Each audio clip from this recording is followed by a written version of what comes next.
दी। एक बार की बात है, जंगल में शेर की शादी हो रही थी, जिसमें सभी जानवरों को बुलाया गया था सिवाय चूहे के। चूहे का नाम था चिंटू। जब चिंटू को शेर की शादी के बारे में पता चला तो उसे बहुत बुरा लगा। यह तो हद ही हो गई। शेर ने सभी जानवरों को न्योता दिया और मुझे नहीं दिया। अब तो मैं भी अपनी शादी करूंगा। इस दुनिया के सबसे शक्तिशाली व्यक्ति की बेटी के साथ शादी करूंगा, जो कि शेर की दुल्हन से भी ज्यादा सुंदर होगी। चूहे ने शादी का फैसला कर लिया था और अपने लिए दुल्हन ढूंढने निकल गया। रास्ते में उसकी मुलाकात हाथी से हुई। हाथी का नाम भोला था। अरे चिंटू, कहाँ जा रहे हो? मुझे शादी करनी है, इसीलिए मैं अपने लिए दुल्हन ढूंढने जा रहा हूँ। क्या बात है, ये तो बहुत अच्छी बात है। पर एहसास होता है कि सूरज ज्यादा बलवान है। सूरज भगवान, मैं तुम्हारी बेटी से शादी करना चाहता हूँ। क्या तुम मुझे अपनी बेटी के योग्य मानते हो? मुझे इससे कोई आपत्ति नहीं, पर मुझसे ज्यादा बलवान तो बादल है। तुम उसकी बेटी से शादी कर लो। फिर चूहा बादल के पास गया। बादल, मैं तुम्हारी बेटी से शादी करना चाहता हूँ। क्या तुम मुझे अपनी बेटी के योग्य मानते हो? मुझे बहुत खुशी होगी, लेकिन मुझसे ज्यादा बलवान तो पर्वत है। चिंटू पर्वत के पास गया। मैं तुम्हारी बेटी से शादी करना चाहता हूँ। क्या तुम मुझे अपनी बेटी के योग्य मानते हो?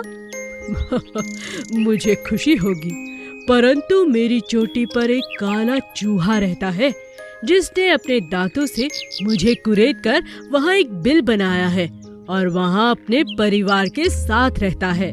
जब चिंटू उस चूहे के पास जाकर अपनी बात कहता है तो वह उसकी बात मान लेता है।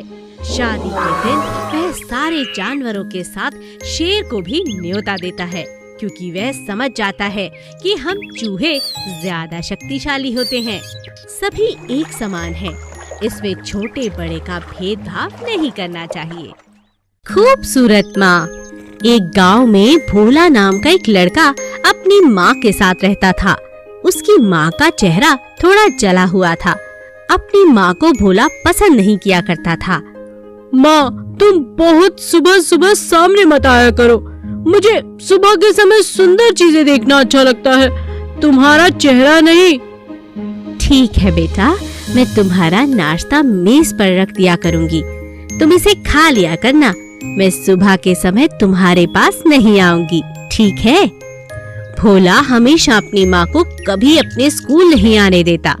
एक दिन उसकी माँ ने देखा कि स्कूल से टीचर ने माँ के लिए नोटिस भेजा है। माँ चुपचाप स्कूल पहुँच गई। इस बात से भोला बहुत नाराज हो गया। बेटा, मैं तो इसीलिए स्कूल आई थी कि टीचर तुम्हें न डांटे। नहीं माँ, तुम मेरा अपमान करने के इरादे से स्कूल आई थी। मेरे सभी दोस्त तुम्हें देखकर डर गए। ये तुमने ठीक नहीं किया। मुझे अब स्कूल छोड़ना होगा, वरना सब मेरा खूब मजाक उड़ाएंगे। ऐसा मत करो बेटा, तुम पढ़ोगे नहीं तो बड़े आदमी कैसे बनोगे? मेरा सपना है कि तुम बड़े होकर खूब तरक्की करो। नहीं माँ, अब मैं अपनी बेइज्जती बर्दाश्त नहीं कर सकता। भोला ऐसा कहकर वहाँ से चला गया। थोड़ी दूरी पर उसकी मौसी का घर था। वह अपनी मौसी के घर पहुँचा। उसकी मौसी बहुत खूबसूरत थी, इसीलिए उसे अपनी मौसी बहुत पसंद थी। क्या बात है बेटा, आज यहाँ कैसे? भोला ने सारी बात मौसी को बता दी और रोने लगा। अरे भोला, रो मत।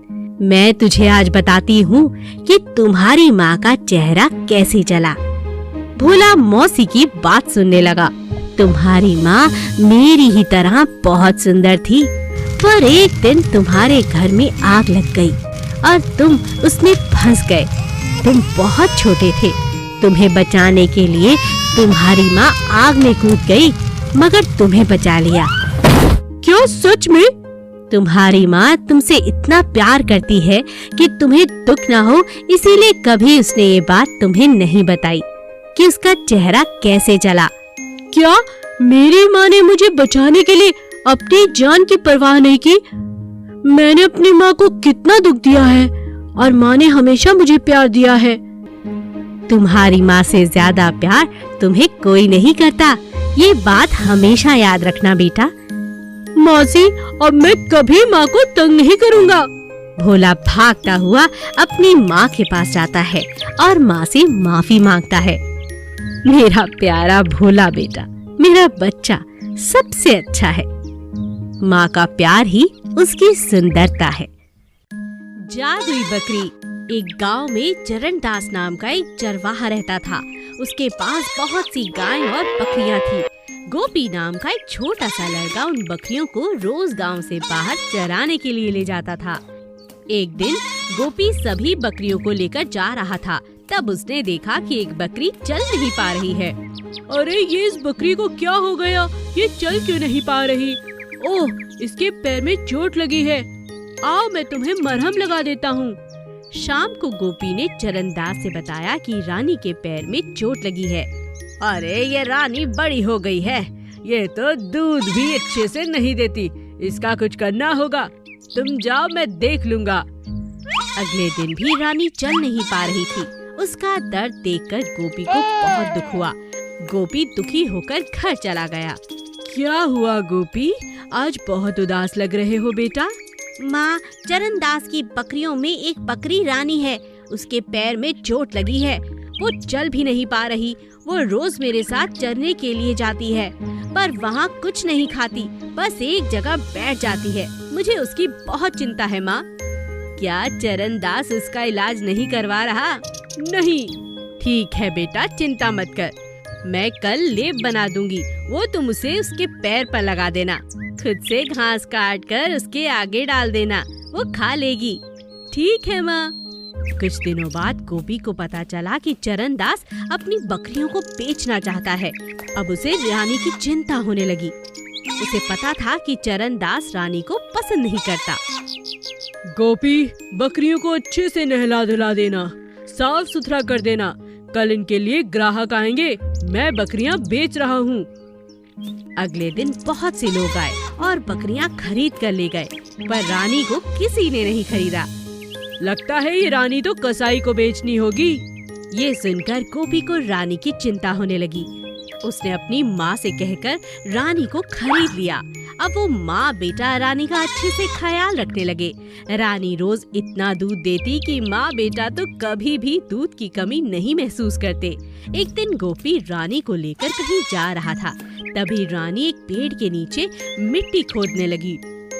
रानी क्या कर रही हो? लाओ, दिखाओ मुझे। तभी गोपी ने देखा कि पेड़ के नीचे से सोने के 5 सिक्के निकले हैं। सिक्के बेचकर अब माँ बेटा बहुत अमीर हो चुके थे। जब से रानी जो गोपी लेकर गया है उसके तो दिन ही फिर गए हैं। लगता है वो कोई मामूली नहीं जादुई बकरी थी। रात के समय चरणदास ने रानी को चुरा लिया और गांव से बाहर जाकर रानी से कहने लगा, तुम अगर जादुई बकरी हो तो मुझे भी सोने के सिक्के दो, वरना मैं तुम्हें कसाई को बेच दूंगा। रानी उसको एक और पेड़ के नीचे ले गई और वहाँ उसे एक सोने का हार मिला। वाह रानी, तुम तो सच में जादुई हो। तभी वहाँ राजा के सिपाही आए और उन्होंने चरणदास को पकड़ लिया। ये हार रानी का है, जरूर तुम ही ने चोरी किया होगा। चलो हमारे साथ। चरणदास को चोरी के इल्जाम में जेल हो गई और रानी गोपी के साथ वापस चली गई।